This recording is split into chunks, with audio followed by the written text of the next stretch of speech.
Tourné en 1965 pour la film Paramount, ce qui tombe bien puisque c'est la chaîne que vous regardez en ce moment, Les 4 fils de Cathy Elder permet de retrouver le duo de Rio Bravo, classique absolu du western tourné 7 ans avant. En l'occurrence, ce bon vieux grigou de John Wayne et ses talcolos notoires de Dean Martin dans les rôles de 2 des fils Elder du titre qui se mettent en tête de retrouver celui qui a tué leur père quelques années auparavant lors d'une partie de poker.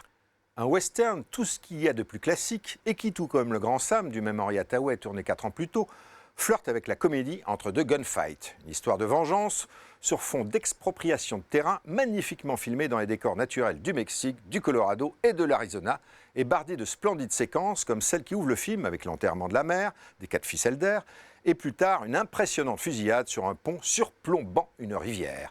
Le tout rythmé par la musique d'Elmer Bernstein, surtout connu pour avoir composé le thème mythique des 7 mercenaires. Ran-tan-ta-tan, ran-ta-ta-ta-tan, ran-tan-ta-tan. Oh, qu'est-ce que c'était bien tout ça!